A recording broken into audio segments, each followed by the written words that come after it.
위하여 구하라. 아멘. 오늘 말씀은 기도에 대한 말씀입니다. 그리고 기도 중에서도 중보하여 내가 아닌 다른 사람을 위해 기도하는 것에 대한 말씀입니다.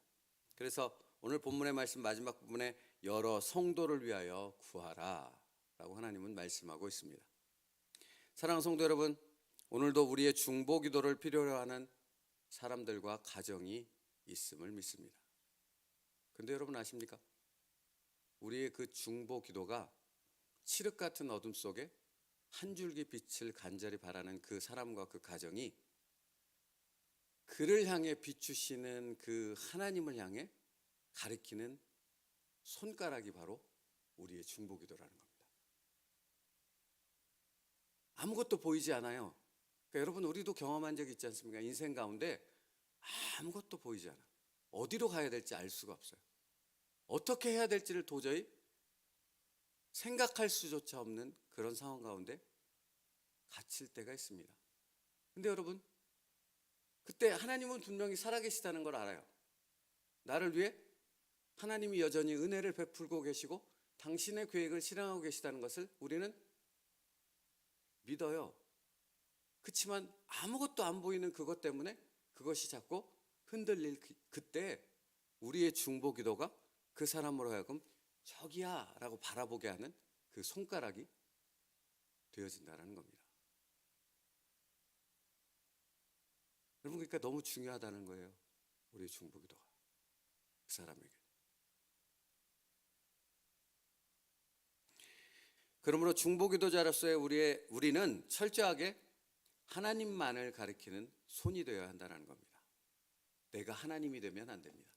내가 하나님이 될 수도 없지만 내가 무언가 그 사람에게 무언가를 주려 하고 무언가를 해결해 주려 하고 무언가 방법을 가르쳐 주려 하고 무언가 내가 가진 생각과 내가 가진 경험으로서 그에게 무언가 도움을 주려고 하는 순간 이 손가락은 하나님을 가리키지 않고 누구를 가리킵니까? 나를 가리키게 되는 거예요. 그러면 이미 그건 중보 기도의 본질을 벗어나게 되어진다 하는 것이죠. 사실 이 부분은 가까우면 가까울수록 더 그래요. 부모님이면 자녀를 생각하면 되고요. 자녀이면 부모님을 생각하면 됩니다.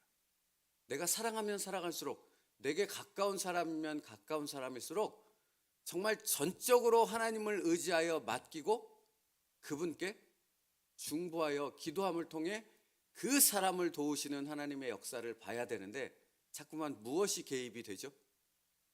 내 생각, 내 감정, 내 의지가 개입이 되면서 오히려 그 중보 기도의 능력을 상실케 만든다는 겁니다.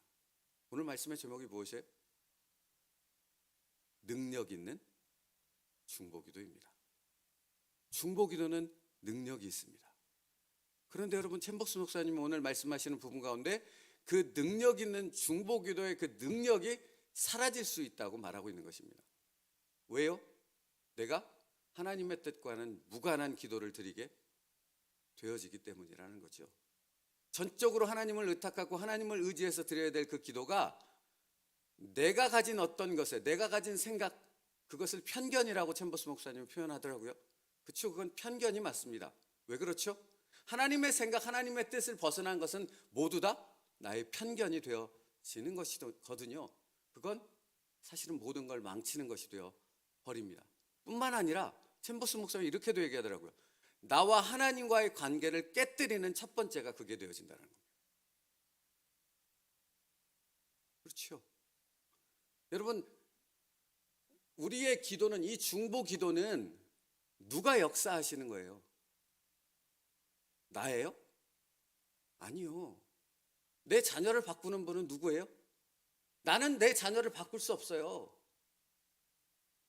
나는 내 자녀에게 하나님이 저기 계셔, 하나님만이 생명이셔, 하나님만이 너의 주인이셔, 하나님만이 너의 인생을 바꿀 수 있는, 너를 바꿀 수 있는 유일한 분이셔. 이 역할을 하는 게 나라고요. 내 자녀를 바꾸시는 분은 살아계신 하나님, 나를 바꾸신 그 하나님이시라고요. 내가 아니고. 근데 자꾸 내 생각과 내 감정이 개입되는 순간 자녀는 하나님을 보지 않고 나로 인해 오히려 하나님과의 관계가 하나님께로 나아가는 길이 막혀져 버린다 하는 것입니다. 그러므로 중보기도는 철저히 누구만을 의지하겠습니까? 아니요, 이 질문이 잘못됐죠. 기도는 철저히 누구만을 의지하는 것입니까? 하나님이십니다. 그럼 그것을 놓치지 마십시오. 그것을 망각하고 그것을 이렇게 헛갈려 하는 순간 우리의 기도는 오히려 하나님과 나와의 관계를 어그러뜨리는 그런 도구가 되어진다 하는 것이죠. 내가 하나님이 되어 누군가를 판단하고 정죄하는 자가 되지 말아야 한다고 충고합니다. 내 이성과 경험에 의해 편견에 갇히는 자가 되지 말아야 한다고 말합니다. 사실 이것은 중보기도만 말하는 것이 의미하는 것이 아니죠. 여러분이 여러분의 기도의 제목을 갖고 하나님 앞에 아뢰을 때 여러분이 가진 생각 그 편견 안에 갇혀버리면 전능하신 하나님이 아니라 요것밖에 하지 못하는 내 안에 갇혀진 내가 만든 하나님 속에 나의 기도가 갇혀버린다는 거예요. 우리 하나님은 어떤 분이세요? 이 세상 모든 만물을 창조하셨을 뿐만 아니라 지금도 이 세상 모든 만물을 당신의 뜻을 이루는 그 도구로 사용하시는 바로 그 하나님이 우리의 기도의 대상자가 되시는 나의 아버지라고요. 근데 왜 그 하나님을 내 스스로의 생각 가운데 가둬버리고 이건 하나님이 해줄 수 있고 이건 하나님이 해줄 수 없어, 또는 하나님이 정말 이걸 해줄 수 있을까? 라는 그 의심 가운데 갇히게 되냐고요. 그것만큼 어리석은 것이 어디 있겠습니까? 할 수 있거든이 무슨 말이냐? 믿는 자에게는 능치 못함이 없으리라. 오늘 우리의 기도를 들으시는 분이 바로 그 전능하신 하나님인 줄 믿습니다. 그러므로 여러분 내려놓으시라고요. 나 자신에 대한 그 기도 제목도 하나님 앞에 내려놓을 뿐만 아니라 내가 사랑하는 그 누구, 그 중보의 기도의 대상자, 그를 하나님 앞에 온전히 맡기며 그를 향한 하나님의 뜻이 무엇인가를 물을 때 성령 하나님께서 여러분의 기도의 내용을 바꾸시고 인도하시는 능력의 중보기도로 이끌어 가실 줄 믿습니다. 여러분, 그러니까 얼마나 중요해요. 우리의 중보기도가 얼마나 중요하냐고요. 다시 말하면 하나님이 이렇게 말씀하시는 거예요. 내가 너의 중보기도를 통해 너의 그 사랑하는 사람을 바꾸리라. 내 사랑하는 자녀로 만들리라. 기어코. 그러므로 여러분, 오늘 첫 번째, 여러분이 중보하고 있는 그를 향한 하나님의 뜻이 무엇인가를, 하나님의 계획이 무엇인지를, 하나님이 왜 이 상황들을 지금 이렇게 이끌어가고 계신지 그 하나님의 목적에 대한 질문과 거기에 대한 믿음 가운데로 들어갈 수 있는 저희가 될 수 있기를 바랍니다. 그러면 그 기도는 능력 있는 기도가 된다고 말씀합니다. 왜요? 하나님이 받으시는, 하나님이 사용하시는 도구가 되어지는 기도가 되는 것이거든요. 여러분 보십시오. 베드로가 떠올랐습니다. 베드로가 많은 역할을 하긴 했나 봐요. 말씀 묵상할 때 베드로가 참 많이 떠오르긴 하는데, 여러분 베드로가 신앙 고백을 한 후에 예수님이 나 십자가에서 죽을 것이다 라고 그것을 예언하셨을 때 뭐 했어요? 왜 그리마옵소서 가르마 같잖아요. 베드로를 향해 주님이 뭐라고 하셨어요? 사단아, 내 뒤로 물러가라. 여러분, 그러면 생각해 봅시다. 베드로가 예수님이 십자가에 달려 돌아가신다 했을 때 왜 막았습니까? 그렇죠. 예수님을 사랑한다는 자기 생각에 갇혀서, 예수님을 통해 이루고자 하는 자기의 뜻에 갇혀서, 거기에 갇혀서 예수님이 지금 뭐라고 말씀하시는지, 하나님의 어떤 뜻을 이루려고 하시는지 이것에 대한 생각은 전혀 전무한 상태가 되어져 버렸다라는 거예요. 그러니까 여러분 생각해야 돼요. 베드로는 주님을 사랑했다니까요. 주님을 위해 자기 목숨을 바치려고 하는 결단까지도 그에겐 있었다니까요. 그런데 그것에 너무 갇히게 되어지니까 뭘 막아요? 하나님의 계획과 뜻을 막아버리는 사단의 도구밖에는 되어지지 못했다라는 거예요. 중보기도가 마찬가지라는 겁니다. 여러분의 생각과 여러분의 어떤 편견과 여러분의 마음에 너무 갇혀버리면 그 중보기도 자체가 하나님의 영과 하나님의 뜻을 이루는 도구가 되어지지 않고 하나님의 뜻을 가로막는 것이 될 수 있는 거예요. 사실은 말도 마찬가지지 않습니까? 여러분이 여러분의 자녀를 사랑하지 않으십니까? 사랑하지요. 이 세상 누구보다도 사랑하지요. 그런데 그 사랑하는 마음이 하나님의 뜻보다, 하나님의 생각보다, 하나님의 계획보다 앞서게 되어지면 내 말이 하나님과 그 자녀의 관계를 가로막는 그런 역할을 하는 것이 되어진다라는 것입니다. 그러므로 여러분, 떼어서 분별할 수 있는 지혜로운 하나님의 사람 될 수 있기를 축복합니다. 챔버스 목사님이 이렇게 권면해요. 너무 중요한 말이라 들어보십시오. 우리가 하나님을 완벽하게 신뢰하지 않으면 능력 있는 중보기도는 불가능합니다. 하나님을 신뢰하십시오. 그분 누구시라고요? 전지전능하신 분이라고요. 모르는 것도 없고 할 수 없는 것도 없으신 분입니다. 그러니까 신뢰할 만하지요.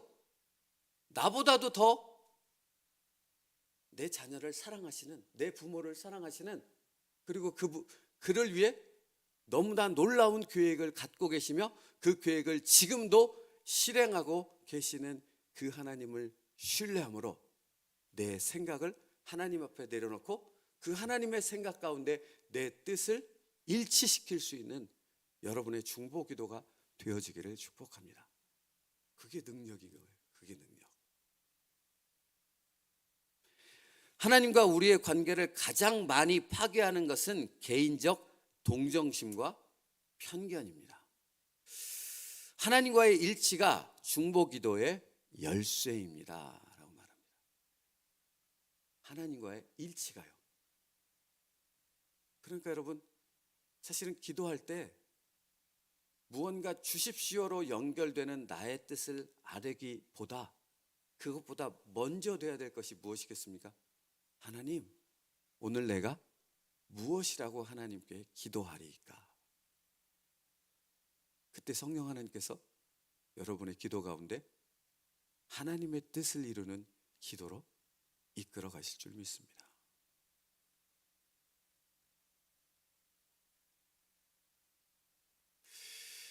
생동하는 중보기도는 자기 연민과 거리가 멉니다. 중보기도자는 자신에 대한 생각을 하지 않습니다.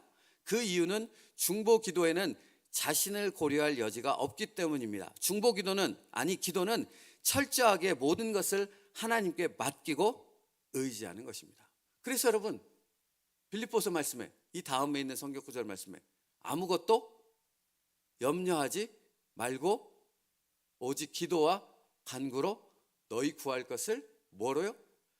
감사함으로 하나님께 아뢰라. 그리하면 모든 지각에 뛰어난 하나님의 평강이 뭘 지켜요? 여러분의 마음과 생각을. 다시 말하면 여러분의 기도의 내용을 지키시며 인도하시는 나의 하나님 되어주실 줄 믿습니다. 그리고 이게 기도라고요. 이게 중보 기도라고요. 그리고 이것은 능력이 있다고요. 하나님의 능력이요. 내 삶에 역사하시는 하나님의 능력. 나는 할 수 없는 것을 하시는 하나님의 능력. 나는 바꿀 수 없는 내 사랑하는 일을 바꾸시는 하나님의 역사를 내가 보게 되어질 줄 믿습니다. 오늘 이 중보 기도의 자리로 믿음으로 순종하여 나를 내려놓고 하나님의 뜻에 내 뜻을 일치시키는 그 모습으로 나아갈 수 있는 저와 여러분 될 수 있기를 축복합니다. 그리고 여러분의 삶 속에서도 사실은 예배가 삶이듯이 기도는 삶이잖아요. 여러분의 삶 속에서도 여러분의 입술과 행동이 그렇게 중보 기도로 순종하는 여러분의 모습이 여러분의 입술과 삶의 행동을 통해 나타날 수 있는 그 은혜가 있기를 축복합니다. 그러면 여러분의 삶 자체가 하나님의 역사와 하나님의 뜻이 이루어지는 놀라운 하나님의 축복의 장이 되어줄 줄 믿습니다. 그 가정이 되어줄 줄 믿습니다. 기도하겠습니다. 모든 기도와 간구를 하되 항상 성령 안에서 기도하고 이를 위하여 깨어 구하기를 항상 힘쓰며 여러 성도를 위하여 구하라. 살아계신 하나님, 하나님의 이 말씀 한 절 한 절을 마음에 새기게 하여 주시옵고, 정말로 내 모든 뜻을 내려놓고 하나님의 뜻 앞에 내 모든 것을 일치시킬 수 있는 중보 기도자의 능력을 경험할 수 있는 여기 하나님의 기도자들 되게 하여 주시옵소서. 예수님의 이름으로 기도 올리옵나이다. 아멘.